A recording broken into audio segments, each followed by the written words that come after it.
자, 오늘 하나님이 오전에 우리에게 주시는 말씀 베드로후서 3장 14절에서 18절까지 말씀입니다. 3장 있습니다. 베드로후서 3장 14절에서 18절까지 함께 보겠습니다. 우리 맨 마지막 절 18절은 우리 윤하의 초등부 친구가 아주 큰 소리로 천천히 봉독하겠습니다. 제가 14절 읽겠습니다. 그러므로 사랑하는 자들아 너희가 이것을 바라보나니 주 앞에서 전도 없고 금도 없이 평강 가운데서 나타나기를 힘쓰라. 또 우리 주의 오래 참으심이 구원이 될 줄로 여기나더니라. 우리가 사랑하는 형제 바울도 그 바른 지혜대로 너희에게 이같이 썼고 또 그 모든 편지에도 이런 일에 관하여 말하였을 때 그 중에 알기 어려운 것이 더러 있으니 무식한 자들과 굳세지 못한 자들이 다른 성경과 같이 그것도 억지로 풀다가 스스로 멸망에 이르느니라. 그러므로 사랑하는 자들아 너희가 이것을 미리 알았은즉 무법한 자들의 유혹에 이끌려 너희가 굳은 데서 떨어질까 상하라. 18절 읽어주세요. 오직 우리 주 곧 우리 예수 그리스도의 은혜와 우리라는 지식에서 자라가라. 영광이 죄와 영원한 날까지 그에게 있을지어다. 아멘. 자, 여러분 이제 저를 보세요. 사람은 몸과 또 생각이 세월이 지나고 시간이 지나면 자연스럽게 자라게 되어 있습니다. 그렇죠? 1학년, 2학년, 3학년, 중학생, 고등학생, 청년, 장년 이렇게 시간이 지나면 지날수록 계속 성장하게 되어 있죠. 몸뿐만 아니라 생각도 당연히 똑같이 성장하게 되어 있습니다. 그런데 그렇게 자라지 못하는 사람들이 있습니다. 몸은 이제 아기에서 유치원생, 초등학생이 되는데 계속 성장하고 자라는데 근데 생각들이 자라지 않습니다. 여전히 그 생각들이 어린 아이에 머물고 있습니다. 만약 예를 들어서 초등학교 5학년인데 초등학교 1학년 수준으로 생각을 한다. 한번 생각해 보십시오. 그러면 많은 사람들이 왜 저러지? 안타깝다 이렇게 걱정을 합니다. 어른들도 마찬가지입니다. 그렇죠? 어른들도 그만큼 세월이 지나면 그렇게 몸이 자라는데 그 몸이 자란 만큼 연세가 있는 만큼 생각도 이렇게 자라야 되는 거죠. 어린임에도 불구하고 여전히 이 중학생의 어떤 그 수준을 가지고 있다. 그러면 뭐지? 무슨 일이 있지? 이렇게 이제 생각을 하는 것이죠.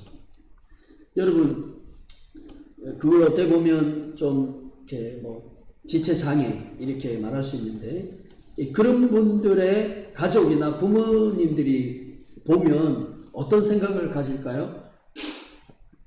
어휴, 어떻게 하지? 또 이제 혼자서 이제 어떻게 살아가겠노 이렇게 생각합니다. 앞으로 이 많은 세월을 살아야 되는데 어떻게 살아가겠노 이렇게 걱정을 하죠. 왜 부모님들이 그렇게 말을 하고 그렇게 걱정을 할까요?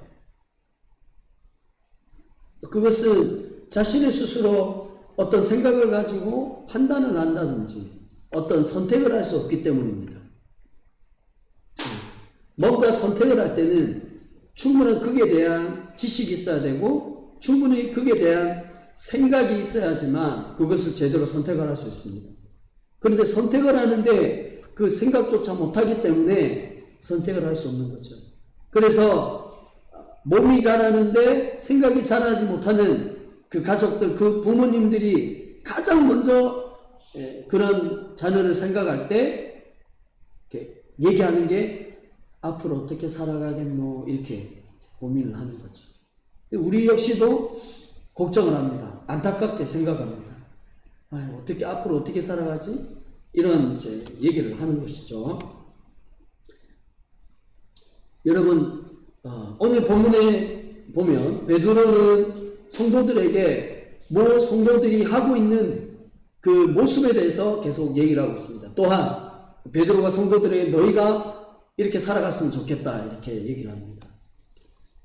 두 가지를 얘기하고 있는데 베드로는 성도들이 너희가 무언가를 바라보라 이렇게 설명하고 있고 또 그것에 대해서 끝까지 자라가라 라는 의미로 이렇게 표현을 하고 있습니다.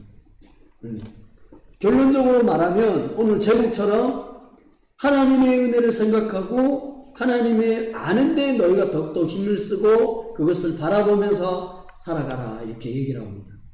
초등학생은 뭡니까? 학교에서 공부를 합니다. 배우죠. 수학도 배우고 국어도 배우고 산수도 배웁니다. 여러분 어른들도 마찬가지입니다. 만남을 통해서 그 인생을 배우게 되고 직장 생활을 하면서 여러 가지 일들을 다 배웁니다. 사람은 죽는 그날까지 배우지 않고서는 살아갈 수가 없죠. 다 배웁니다. 베드로가 오늘 이 마지막 결론을 내면서 성도들에게, 형제들에게 너희가 이것을 끝까지 바라봐라. 그리고 자라가라. 이렇게 얘기를 하고 있습니다. 여러분 한번 생각해 보십시오. 이왕이면 베드로가 성도들에게 어떤 능력을 준다든지 어떤 힘을 준다든지 어떤 손에 잡히는 뭔가 물질적인 것, 뭔가 이렇게 능력을 주면 당장 눈에 보이기 때문에 뭔가 기쁠 수 있고 뭔가 이렇게 힘을 가질 수 있습니다. 그런데 눈에 보이지 않고 잡히지 않고 먼 미래에 나타나는 그것을 지금 베드로가 얘기하고 있는 거예요. 바라보라, 자라가라 라는 말을 하는 거죠. 어떻게 보면 별 대수롭지 않네 생각할 수 있습니다. 그렇지 않아요? 눈에 보이지 않기 때문에. 그런데 베드로가 그런 의미로 별 대수롭지 않는 것을 줬을까요? 별 있어도 많아하는 것을 성도들에게 얘기했고 고문했을까요? 그렇지 않죠. 가장 중요한 것을 지금 베드로는 얘기하고 있는 거예요. 베드로가 얘기하는 것이 아니라 누가 누구에게 얘기하는 것입니까? 하나님이 성도들에게 지금 얘기하고 있는 거예요. 너희가 생각해야 되고 너희가 기억해야 되는 것은 바로 이것이다. 바라보는 것 그리고 자라가는 것. 계속해서 자라가는 것이다. 이렇게 지금 강조하고 있는 것이죠. 우리 모두도 계속 뭔가를 이 하나님의 은혜를 계속 기억했으면 좋겠어요. 어린 친구들 예수님의 은혜가 과연 우리에게 좋을까? 그것을 구체적으로는 알 수 없지만 그러나 어른이 되면 알 수가 있습니다. 하나님의 은혜가 아니면 살아갈 수 없어요. 그래서 우리 어린 친구들에게 간절히 권면하고 소망합니다. 하나님의 은혜, 예수님의 은혜를 늘 바라보며 살아갔으면 좋겠습니다. 그리고 예수님이 어떠한 분인지 계속해서 배워나갔으면 좋겠어요. 계속해서 알아갔으면 좋겠습니다. 그래서 지식이 충만히 채워지는 우리 어린 친구들이 되었으면 좋겠어요. 자, 오늘 베드로는 이제 드디어 마지막 결론적인 의미를 이제 얘기를 하고 있습니다. 말씀을 전하고 있죠. 베드로 전서와 후서는 많은 양의 성경을 기록하지 않았습니다. 고작 몇 장입니까? 3장입니다. 베드로 전서도 3장, 베드로 후서도 3장입니다. 자, 우리는 여기서 다른 장은 마태복음 같은 경우에는 몇십 장까지 이렇게 되어 28장까지 되어 있고 이렇잖아요. 근데 베드로 후서는 각각 3장밖에 되어 있지 않습니다. 그러면서 우리는 생각을 하죠. 내용도 짧네 별 중요한 내용이 없겠네. 그냥 대수롭지 않겠네. 그냥 넘어가야 되겠네. 생각할 수 있습니다. 여러분, 그러나 베드로와 예수님의 그 관계, 베드로의 위치를 생각하면 결코 그냥 대수롭지 않게 넘길 수가 없는 말씀인 겁니다. 베드로는 수제자였습니다. 그렇죠? 항상 예수님 옆에서 함께 있었던 사도였습니다. 그래서 그 누구보다 예수님의 말씀을 아주 가까이서 들었던 사람이고 예수님의 기적을 아주 세밀하게 그것을 직접 눈으로 보았습니다. 다른 제자들은, 다른 사도들은 보지 못하는 것을 베드로는 보았죠. 자, 그런 의미에서 베드로가 적었던 이 베드로 전서와 베드로 후서는 가장 엑기스만 기록해 놓은 겁니다. 3년 동안 예수님이 베드로에게 주신 그 수많은 말씀들을 추격하면서 가장 중요한 내용, 핵심적인 내용을 베드로 전서와 베드로 후서는 기록했습니다. 우리 어린 친구들이 공부를 하면 뭡니까? 그 공부의 그 핵심적인 내용을 다 기록합니다. 그렇죠? 그러면 그 핵심적인 내용의 분량이 많습니까? 적습니까? 적죠? 그 적은 내용은 뭐예요? 공부, 시험에 나오는 모든 엑기스를 추격해서 적은 거예요. 핵심적인 내용, 핵심적인 단어만 기록한 것입니다. 베드로 후서도 핵심적인 내용, 가장 엑기스, 중요한 내용을 오늘 담았죠. 그렇게 보면 베드로 후서는 가벼운 것입니까? 정말 무거운 겁니까? 무거운 거예요. 아주 신중히 봐야 되고 아주 자세하게 봐야 되는 거죠. 핵심적인 내용이, 문맥이 이렇게 베드로 후서에서 다 기록이 되어 있습니다. 자, 오늘 본문에 보면 베드로는 성도들에 대해 무엇인가를 강조를 하고 있습니다. 그것은 뭐냐? 바라보라라는 거예요. 그러니까 베드로가 성도들에게 너희가 이렇게 살아가야 되고 이런 것을 강조하고 있는데 그것은 무엇인가를 바라보라 이렇게 얘기하죠. 그러니까 무엇을 바라보라는 얘기입니까? 베드로가 성도들에게 강조하고 있는 것은 바로 앞에 13절에 설명하고 있는 주님의 약속을 바라보라는 얘기예요. 주님의 말씀, 성경에 되어 있는 모든 내용을 성도들에게 그것을 바라보라는 거예요. 특별히 베드로가 적은 베드로 후서의 모든 내용을 너희가 기억하고 마음에 새기면서 그것을 늘 바라보면서 살아가야 된다. 어느 정도까지 얘기합니까? 주 앞에서 점도 없고 흠도 없이 바라보라는 얘기예요. 이 말은 무슨 말이에요? 어떠한 상황 속에서 흔들림 없이 꿋꿋하게 그 약속만 바라보라는 얘기입니다. 쭉 걸어가다가 샛길로 설 수 있습니다. 곁길로 갈 수 있습니다. 다른 길로 갈 수 있습니다. 그러나 다른 길로 가지 말고 너희들이 가야 하는 것은, 너희들이 끝까지 바라봐야 하는 것은 점도 없는, 흠도 없는, 어떠한 경우도 흔들림 없이 주님의 약속, 성경의 모든 내용, 그것을 바라보라. 이렇게 지금 얘기하고 있는 거죠. 그리고 바라볼 뿐만 아니라 뭐예요? 삶에서 늘 평강을 유지하면서 그것을 나타내면서 살아가야 하는 것입니다. 생각만 하지 말고, 바라만 보지 말고, 삶에서 그 말씀이 실제적으로 너희들에게 얼마나 힘이 되고 얼마나 위로가 되는지 그것을 경험하면서 삶으로 직접 나타내라. 이거 얘기하는 거죠. 그렇게 살아가라 라고 하는 것을 지금 베드로는 강조를 하고 있습니다. 여러분, 우리 모두가 하나님의 말씀에 절대적으로 귀를 기울여야 돼요. 초집중해야 합니다. 왜냐하면 성도는 하나님의 말씀이 아니고는 힘을 낼 수도 없고 그 평안함을 끝까지 유지할 수 없기 때문입니다. 우리가 살아가는 환경들은 여러 가지 변화가 있고 여러 가지 환경들이 있습니다. 그 환경들 가운데 우리가 흔들리지 않고 형통의 길을 갈 수 있는 유일한 그 힘이 어디 있냐면 약속이 있죠. 하나님의 약속. 그 말씀이 있는 것입니다. 그래서 그 말씀을 어떻게 해서든지 집중하고 이해하고 그것을 깨달으려고 노력해야 하는 것입니다. 그래서 말씀을 붙잡고 살아가는 것입니다. 구약 때 엘리 제사장이 잠깐 영적인 눈이 멀어서 그가 하나님의 말씀을 듣지 못했지만, 그러나 그 순간 사무엘로 하여금 너희가 하나님의 말씀에 집중해라. 무슨 말씀하는지 그것을 조용히 들어라. 그러면 하나님 말씀하실 것이다. 이렇게 얘기했어요. 자, 보세요. 사무엘상 3장 9절. 엘리가 사무엘에게 이르되 가서 누웠다가 그가 너를 부르시거든 내가 말하기를 여호와여 말씀하옵소서 주의 종이 듣겠나이다 하라 하니 이에 사무엘이 가서 자기 처소에 누우니라. 12절.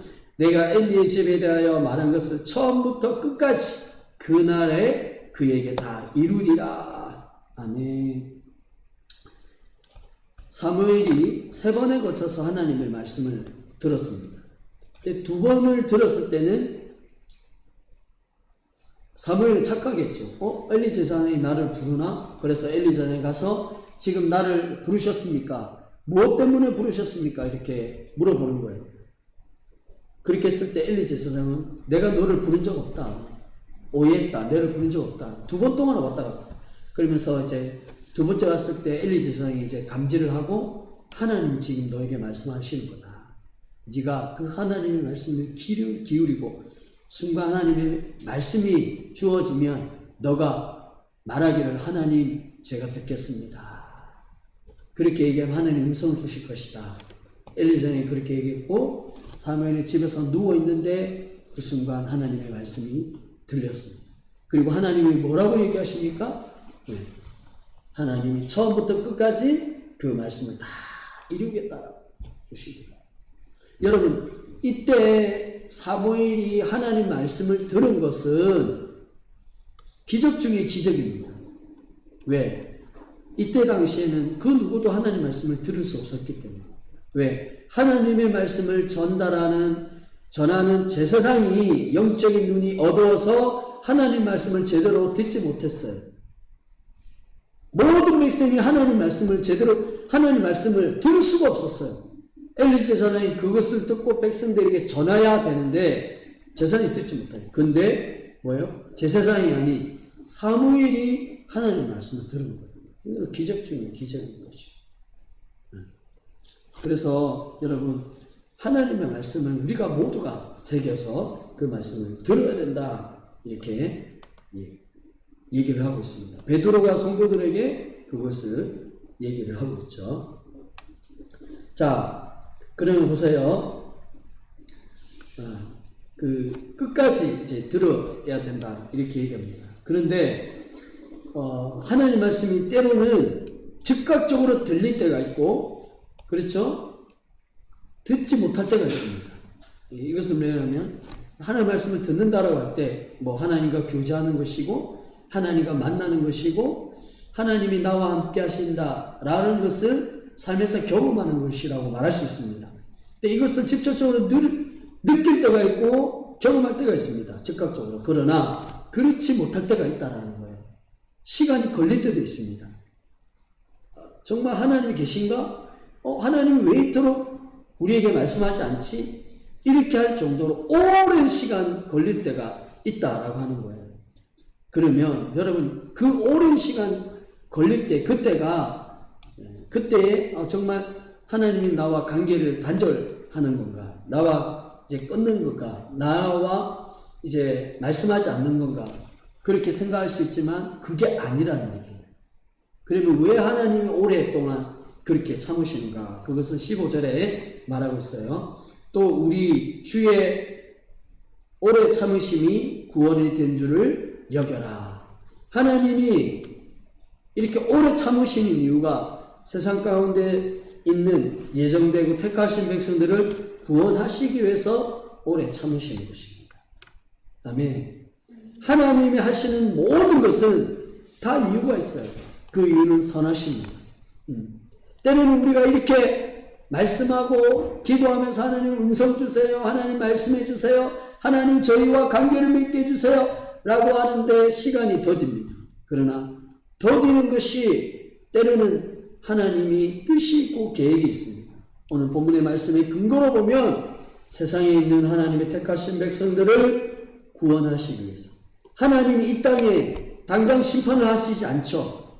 당장 세상을 멸하지 않습니다. 그 이유가 뭡니까?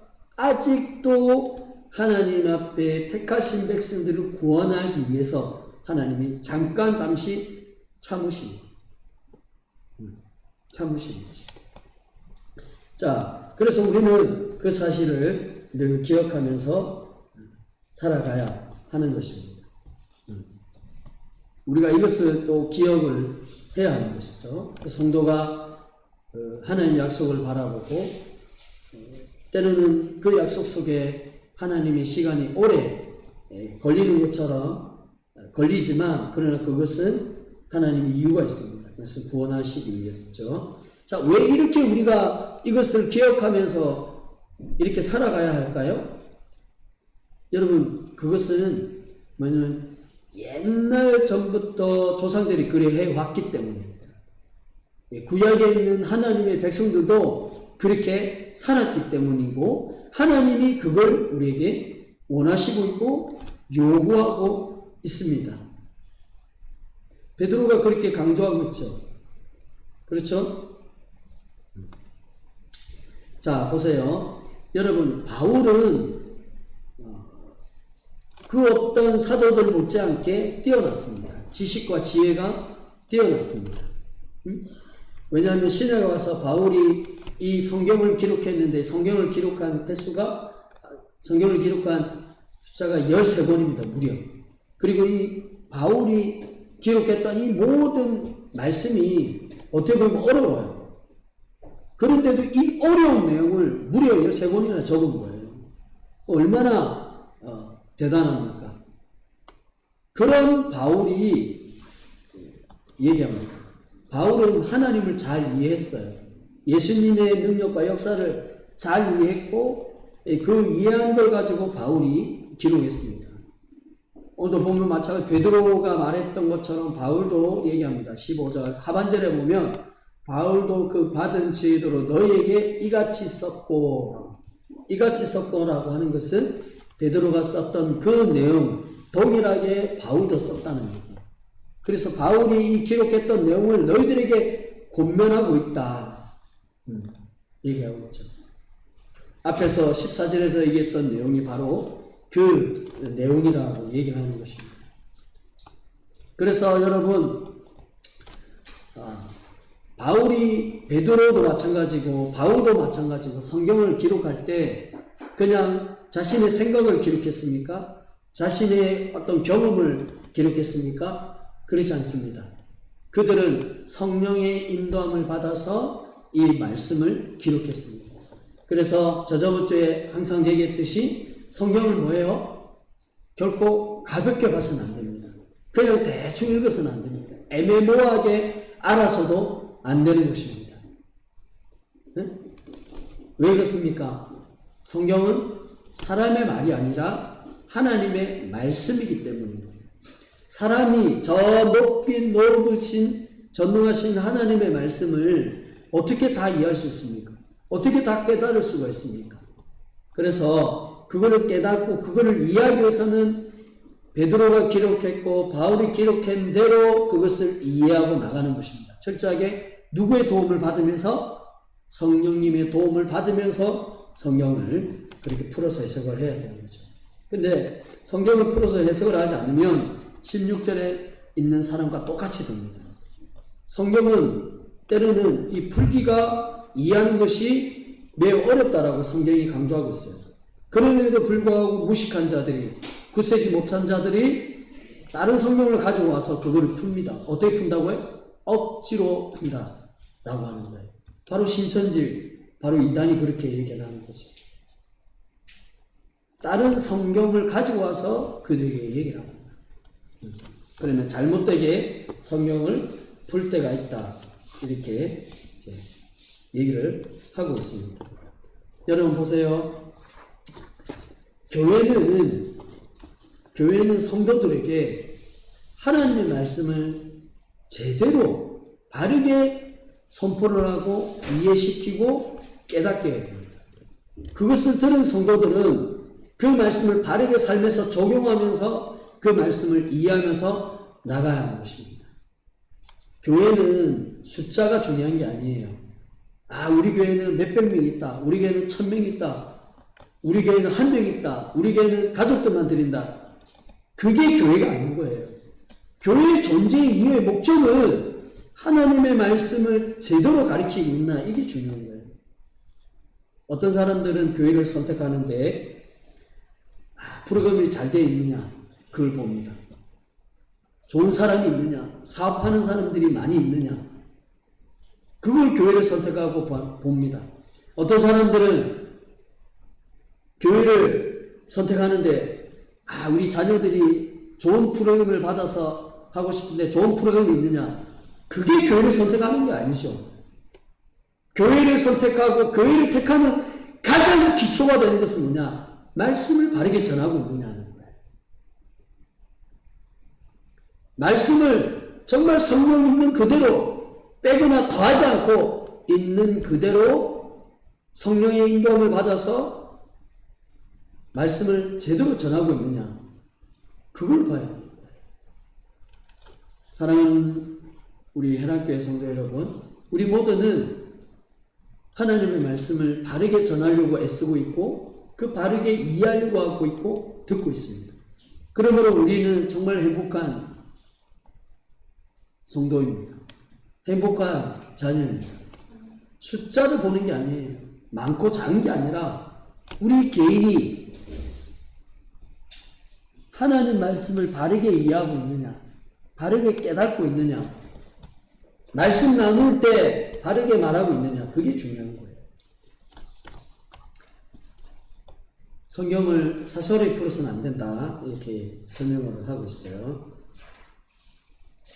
자, 그래서 성경은 우리에게 얘기를 하고 있습니다. 그래서 우리에게 반드시 중요하고 생각하는 것은 뭐냐?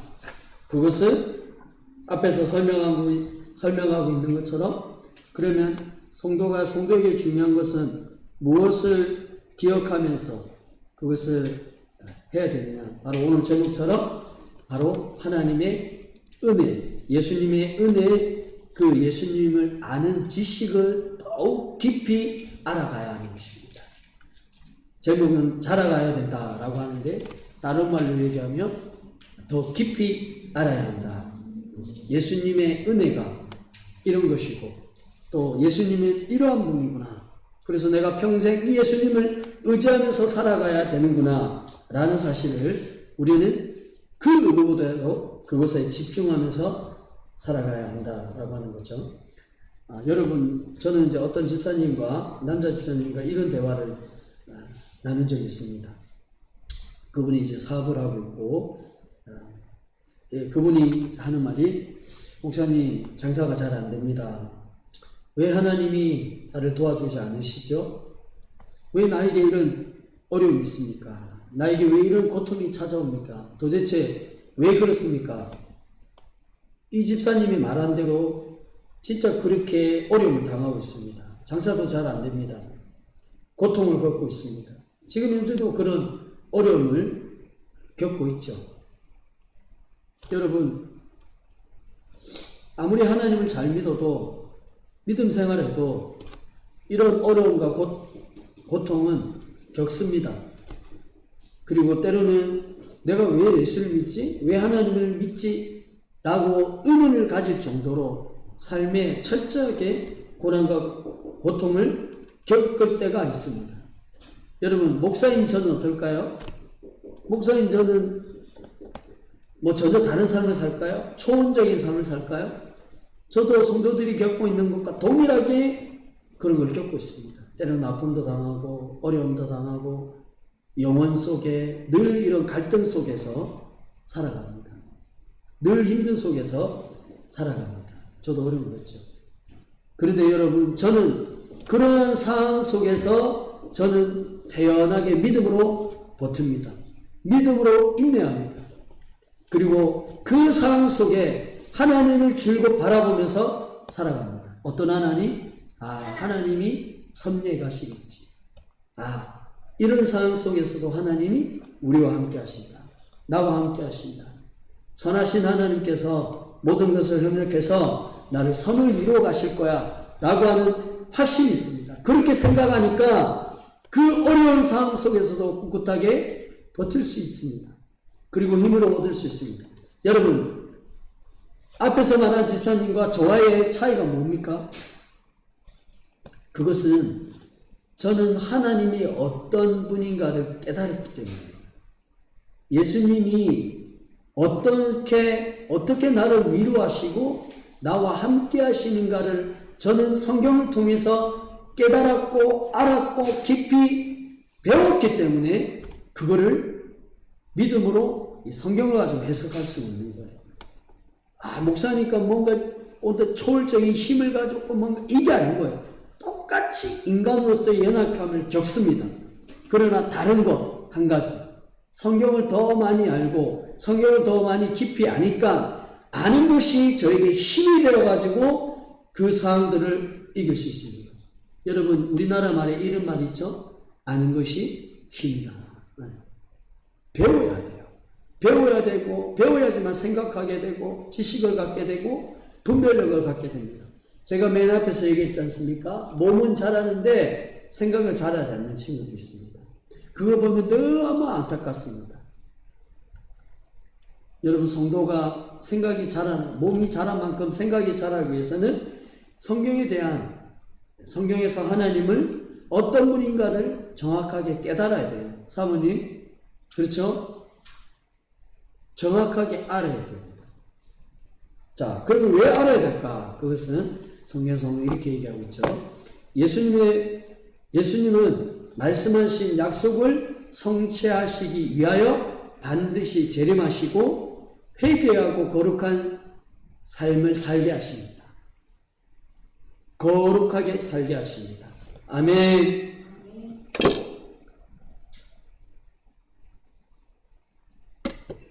자, 앞에 보시고 우리 한번 다 같이 한번 큰 소리로 한번 읽도록 하겠습니다. 시작. 예수님은 말씀하신 약속을 성취하시기 위하여 반드시 재림하시고 회개와 거룩한 삶을 살게 하십니다. 아멘. 삶이 빠졌네요. 자, 여러분 한번 생각해 보세요. 자, 여러분이 살아가고 있는 이 세상이 멈춰 있습니까? 아니면 계속 흘러가고 있습니까? 계속 움직이고 있습니까? 응? 여러분들은 그냥 그대로 멈춰 있습니까? 이렇게 하루하루 움직이면서 활동하면서 살아가고 있습니까? 움직이면서 살아가고 있어요. 자, 그러면 왜 움직일까요? 어떤 힘에 의해서 움직일까요? 이 세상이 왜 흘러가고 있을까요? 왜 세월이 자꾸 하나님이 조정하시고. 네? 하나님 조정. 맞아요. 정답입니다. 우리 초등학교 1학년이 학생이 답을 했는데 하나님이 조정하시니까 이걸로 믿음으로 하나님이 인도하시니까 이 인도는 어디에 다 기록이 되어 있어요? 성경에 다 기록이 되어 있어요. 세상에 일어나는 모든 일들과 모든 사건이 그냥 우연하게 갑자기 일어난 것이 아니라 이미 성경에 기록이 되어 있어요. 그러면 세상의 흐름과 우리의 삶의 모든 흐름이 성경 안에 기록이 되어 있다는 얘기예요. 그러면 우리 생활은 성경 안에 기록이 되어 있고 성경의 모든 약속이 있는 그대로 기록이 되어 있습니다. 그러면 우리 앞으로의 인생도 어떻게 될 건지 확인하려면 무엇을 보면 돼요? 말씀을 보면 돼요. 말씀. 자, 여러분 4절, 11절, 13절을 보세요. 4절, 11절, 13절 한 절씩 제가 읽도록 하겠습니다. 자, 먼저 4절. 이르되 주께서 강림하신다는 약속이 어디 있느냐? 조상들이 잔 후로부터 만물이 처음 창조될 때와 같이 그냥 있다 하니 자, 11절. 이 모든 것이 이렇게 풀어지니 너희가 어떠한 사람이 되어야 마땅하냐? 거룩한 행실과 경건함으로 13절. 우리는 그의 약속대로 의가 있는 곳인 새하늘과 새 땅을 바라보도다. 아멘. 자, 3장 전체의 내용인데 3장의 큰 주제를 말하고 있는데 어떤 주제를 얘기하고 있어요? 그게 노란 파란 글씨로 되어 있는 진한 글씨로 되어 있죠. 3장 윗부분에 제목처럼 뭐라고 되어 있어요? 하나님의 날이라는, 그러니까 3장 전체의 문맥의 핵심적인 키워드가 하나님의 날이라는 얘기예요. 자, 여러분, 이 3장은 앞에서 우리가 들었고 배웠던 1장, 2장의 모든 내용의 결론적으로 3장을 얘기하고 있는 거예요. 결론 부분을 얘기하고 있는 거예요. 여러분, 세상은 악의가 가득하다고 얘기했습니다. 근데 그 악의가 누가 불러왔다, 누가 가져왔다고 얘기했어요? 거짓 선생들이었습니다. 거짓 선생들로 인하여서 세상의 모든 것이 악한 것이 거짓과 불의가 가득하다고 얘기했습니다. 이 마지막 때가 되면, 지금이 마지막 때인데 이 마지막 때에 나타나는 현상이 있는데 그것은 뭐냐? 조롱하는 자들이 나타납니다. 거짓, 불의와 똑같은 자들인데 이 조롱하는 자들이 나타나서 하나님 믿는 성도들을 막 이런 말 저런 말 속입니다. 비난하고 비판합니다. 방금 읽었던 4절의 내용이 바로 조롱하는 자들이 말했던 거예요. 한마디로 얘기하면 조롱하는 자들이 이런 말을 합니다. 야, 예전에 구약에 예수님이 재림하신다고 얘기했다. 그런데 지금 재림하시는 징조가 어디에 있느냐? 지금 어떻게 그것을 증명할 수 있냐? 증명해봐. 옛날에 구약 때 죽었던 하나님 믿는 조상들이 그대로 있지 않느냐? 지금 무덤에. 그리고 온 만물들이 지금 그대로 있지 않느냐? 어떻게 하나님 예수님이 재림하신다고 그것을 증명할 수 있어? 한번 증명해봐. 누가 얘기했다고요? 조롱하는 자들이 이렇게 얘기를 하는 겁니다. 이들이 이렇게 얘기하는 이유가 뭐냐면 하나님의 말씀이 이루어지지 않는다라는 것을 잊게 하기 위해서 이런 말을 하는 거예요. 무슨 말인지 알겠어요? 사람이, 성도가 예수님이 재림하신다고 그 말이 어디 있느냐? 계속 이 말을 하고 이것을 계속 듣다 보면 성도들 생각 속에 어떤 생각이 들까요? 맞네. 뭐 어떤 징조도 없네. 분명히 재림하신다고 얘기했는데 뭐 어떤 현상도 없잖아. 우리 조상들도 그대로 있고 부활도 하지 않고 그대로 있고 모든 만물들이 지금 그대로 있지 않느냐. 이게 어떻게 세상을 종말이 있을 수가 있느냐. 이거를 계속 되새기게 된다는 거죠. 그러면 결국엔 뭐예요? 하나님의 약속을 잊어버리게 돼. 깜깜하네. 점차 말씀이 희미해지면 결국에 그 약속이 이루어지지 않는다라는 것이 여러분, 아무리 긍정적인 사람일지라도 부정적인 무리들 속에 들어가면 그 사람이 어떻게 될까요? 부정적인 사람이 되는 거예요. 부정적인 사람이 되는 거예요. 지금 조롱하는 자들이 와서 그렇게 비난을 한다는 얘기예요. 그러면서 베드로가 분명하게 얘기하고 있잖아요. 이들이 이렇게 얘기하는 것은 너희들로 하여금 하나님이 예수님이 재림하신다는 약속, 그것이 이루어지지 않는다는 사실을 너희로 하여금 잊게 하는 거다. 속지 마라. 베드로가 그렇게 지금 얘기를 하고 있죠. 여러분, 정말 하나님의 말씀이 이루어지지 않습니까? 하나님의 말씀이 이 세상 가운데 통치하지 않습니까? 아니에요. 제가 앞에서도 얘기했잖아요. 이 세상의 모든 흐름과 이 세상에 일어나는 모든 것은 성경에 기록이 되어 있고, 그런데 그 기록이 현실 속에 그대로 이루어지는 거예요. 이것은 무엇을 말해주고 있냐면 하나님의 말씀이 지금도 순간순간 실현되어지고 있고 이루어지고 있고 우리가 살아가는 현실 속에 그 약속들이 이곳에서 저곳에서 완성이 되고 있다는 얘기예요. 아멘.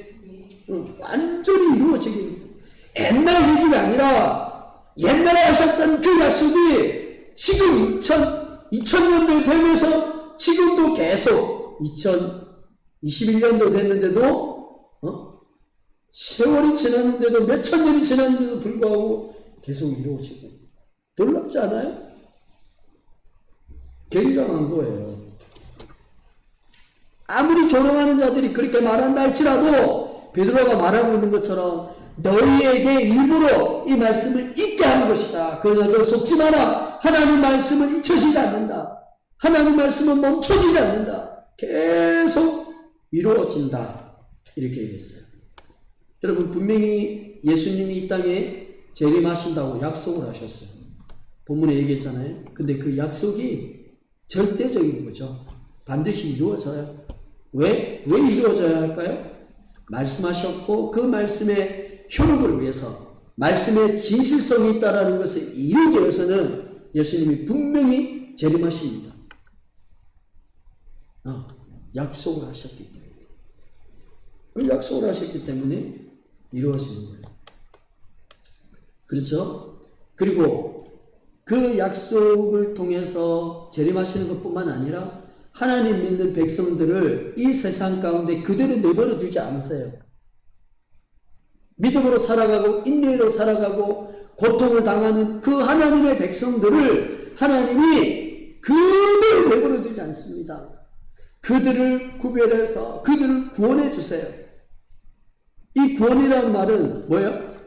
죄인들을 불러서 그들의 죄를 해결시키고 그리고 그 죄 속에 더 이상 살아가지 않고 거룩함으로 정결함으로 살아갈 수 있도록 날마다 변화시켜 주십니다. 전에 얘기했죠? 하나님의 말씀은 무슨 능력이 있어요? 창조의 능력이 있어요. 하나님은 아무리 죄인이라도 하나님을 제대로 인격적으로 만나면 그 사람은 완전히 변화될 수 있습니다. 100%. 제가 확신합니다. 사람이 완전히 하나님을 제대로 만나잖아요? 그럼 그 사람은 완전히 180도, 아니 360도 달라집니다. 그 인생이. 하나님의 약속이 그것을 지금 얘기해 주고 있어요. 하나님이 오래 참으시는 이유가 뭐예요? 세상 가운데 있는 하나님의 백성들을 계속 찾고 계세요. 그리고 그 찾으면 그 백성들을 죄에서 들추어내서 해결시키는 거예요. 죄인이 아니라 하나님께서 그 영혼을 해결시키는 거예요. 그리고 새로운 사람으로, 거룩한 사람으로, 아까 우리 하경이가 기도했듯이 교회로서, 성도의 모습으로서 변화시켜 가신다라고 하는 사실입니다. 누가복음 5장 32절에 예수님이 죄인들과 함께 식사를 하실 때 바리새인 그 사람들이 예수님을 지적했잖아요.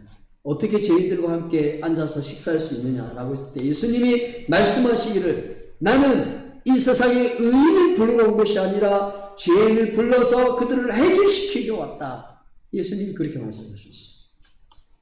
예수님은 의인 99명보다 죄인 1명을 찾아서 해결시킵니다. 그래서 예수님의 별명이 있잖아요. 죄인이 친구다. 그렇다 해서 예수님은 죄인이 아니에요. 아주 완벽한 분이에요. 의로우신 분이에요. 자, 호세아 4장 6절에서 10절 말씀을 한번 보세요. 찾아보세요. 호세아 4장 6절에서 10절 말씀입니다.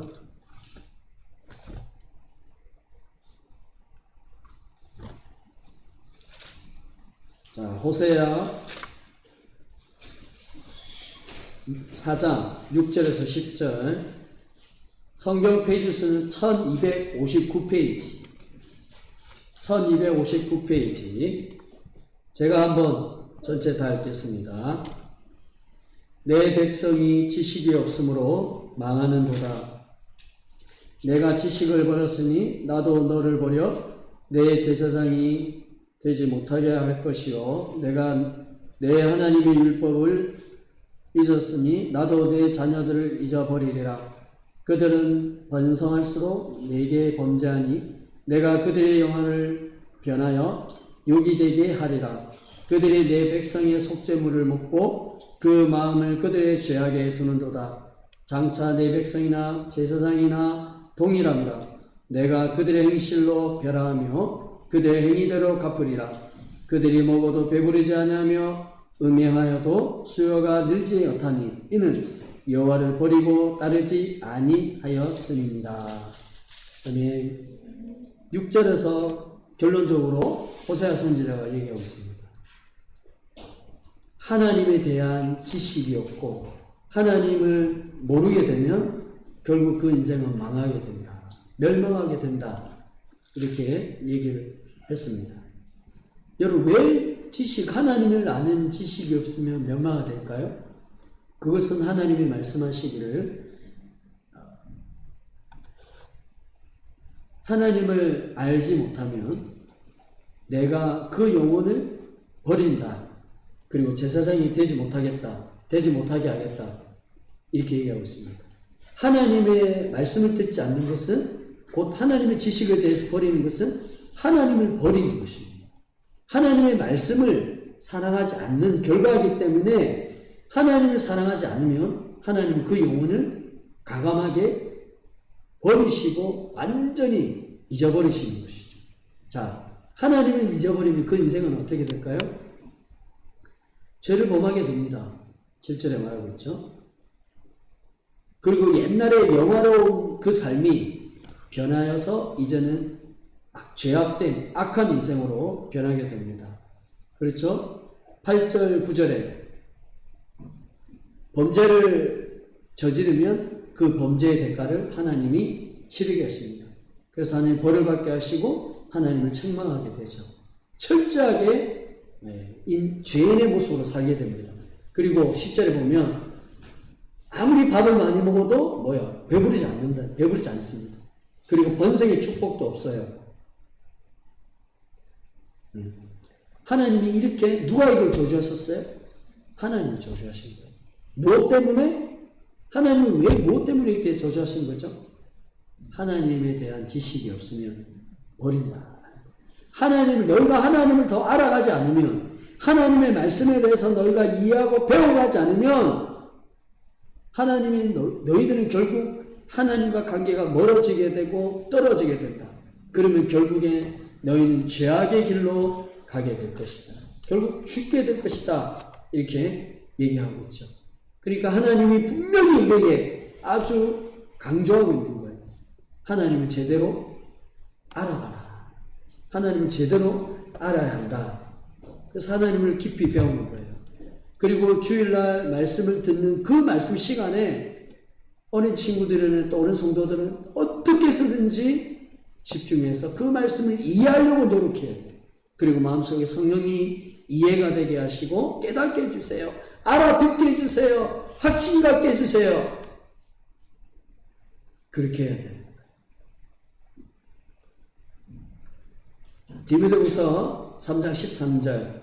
자, 우리 윤하혜 학생 큰 소리로 한번 읽어주세요. 시작. 약한 사람들과 속이는 자들은 더욱 악하여져서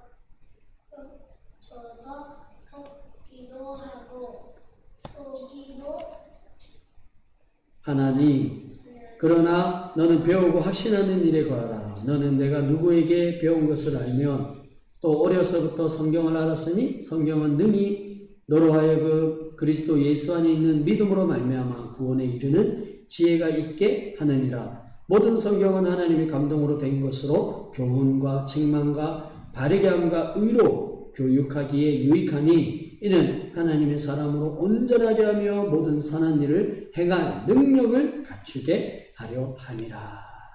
아멘. 그래서 성도에게 중요한 것은 성경을 배워야 하는 것이고 확신하는 일에 모든 것을 투자해야 되는 거예요. 모든 것에 열심을 가져야 합니다. 이렇게 성경을 알게 되면 어떻게 돼요? 예수님 안에 살게 됩니다.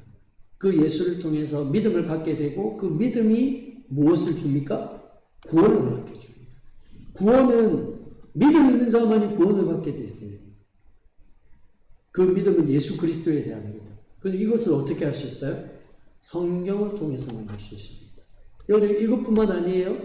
성경을 우리가 알게 되면 17절 읽은 것처럼 하나님의 사람으로 온전하게 된다. 하나님의 사람.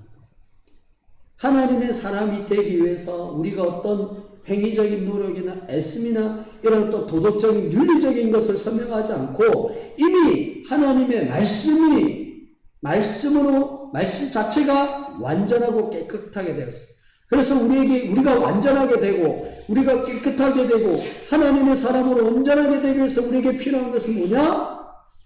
말씀을 아는 거예요. 말씀을 깨닫는 거예요. 그리고 그것을 알게 되면 우리에게 있는 하나님의 사람으로서의 선한 능력을 이제는 우리가 갖게 된다, 안 갖게 된다? 갖게 된다. 이것은 도덕적인 것과 윤리적인 것과는 완전히 다른 거예요. 하나님은 완전하신 분이에요. 깨끗하신 분이에요. 그래서 그 하나님을 우리가 갈망하고 소망하고 하나님을 알아가면 알아갈수록 우리의 삶이 점차 하나님 사람으로 되어간다. 선한 능력으로 되어간다라고 하는 사실입니다. 아멘. 여러분, 우리가 뭔가를 선택할 때, 그렇죠? 우리가 뭔가를 할 때 그것을 제대로 알지 않으면, 제대로 모르면 어떻게 돼요? 선택하지 않습니다. 뭔가 행하지 않습니다. 반대로 무언가를 우리가 정확히 알고 깨달으면 선택을 할까요? 선택하지 않을까요? 선택을 합니다. 뭔가를 고민하지 않죠. 선택을 하고 선택을 하니까 결과물을 얻을 수 있어요. 우리 안에 만족감을 누릴 수 있습니다.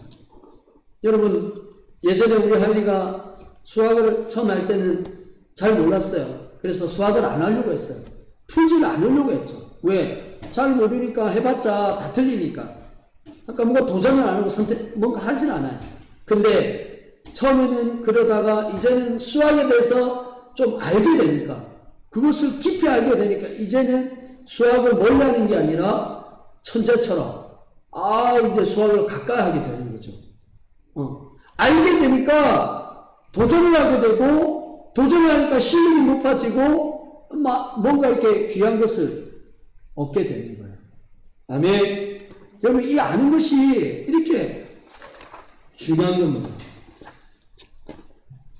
사랑하는 우리 해랑교회 성도 여러분, 오늘 말씀을 우리 한번 주셨는데 무엇을 우리 여러분 느끼십니까? 이번 주에 어떤 자매하고 이런 대화를 했습니다. 목사님, 신앙생활을 잘 하다가 사람이 자살하면 어떻게 될까요? 지옥에 갑니까? 아니면 꼭 그렇게만 생각하지 않아도 됩니까? 이런 얘기를 하는 거예요. 여러분 어떻게 생각하세요? 여러분 어떻게 생각하세요? 이럴 수도 있고 저럴 수도 있고 애매모호하지 않습니까? 근데 여러분, 성경을 정확하게 알고 성경을 정확하게 깨닫게 되면 자살에 대한 개념을 충분히 할 수 있습니다. 여러분, 한마디로 얘기하면 무조건 자살한다고 해가지고 지옥 가지는 않습니다. 여러분, 생명은 하나님이 주신 것입니다. 사람이 어떤 의지적으로 또 결정할 수 있는 정상적인 상태인 경우에 그 생명을 자신의 의지로 버린다. 그럼 그것을 지옥에 가는 것이죠. 하나님이 없기 때문에 그렇습니다. 그런데 그렇지 않고 의지가 연약하고 의지가 없는데 본의 아니게 그냥 죽여버린 거예요.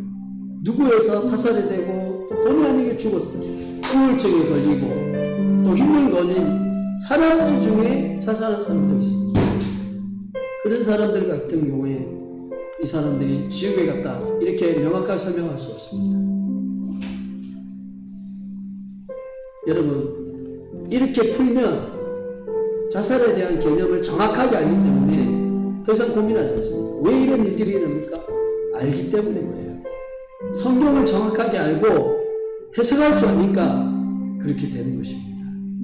사랑하는 여러분, 여러분들은 성경을 얼마만큼 알고 있습니까? 성경을 알기 위해서 여러분들은 어떠한 노력을 하고 있습니까?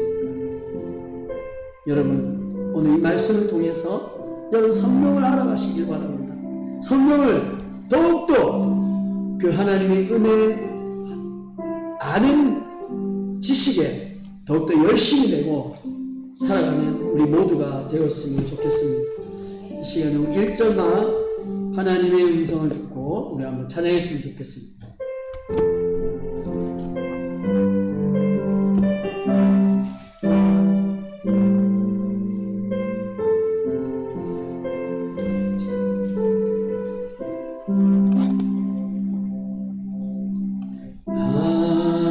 하나님의 음성을 듣고 기도하며 귀를 기울이고 내 기도를 들어주신다네. 깊은 덩이와 수렁에서 끌어주시고 나의 발을 안석이 세우시사 나를 튼튼히 하셨네. 새 노래로 부르자 날마다 하나님께 올린 찬송을 새 노래로 부르자 하나님 사랑. 여러분 이 시간 모두 말씀을 듣고 주의 주십과 함께 기도하겠습니다. 주여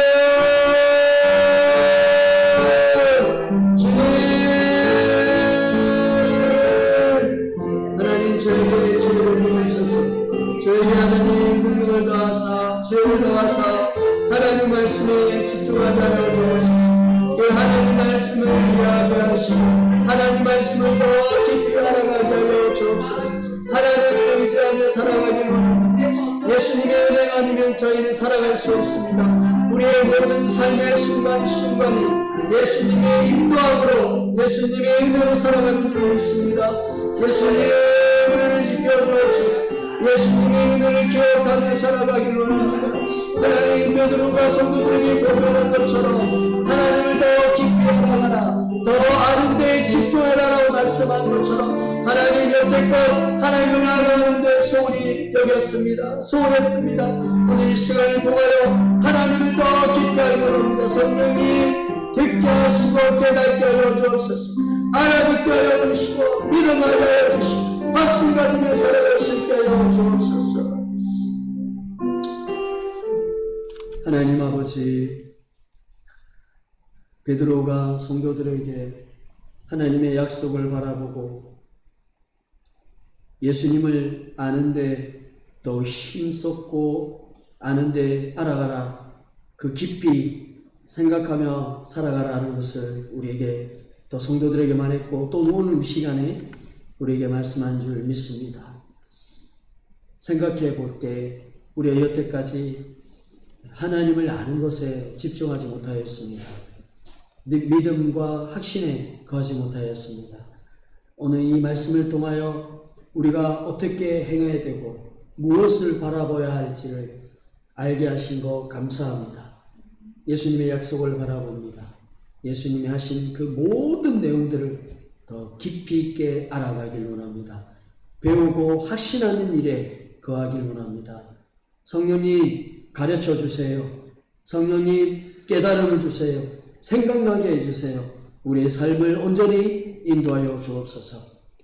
지금은 우리 주 예수 그리스도의 은혜와 하나님 아버지의 무한하신 사랑과 성령의 위로하심과 은혜와 교통 충만하심이 오늘 이 말씀을 듣고 그 말씀에 의해 평생을 살아가겠다고 다짐하는 주의 성도들의 심령과 생각과 삶과 모든 영역 가운데 지금부터 영원토록 항상 함께 있을지어다. 아멘.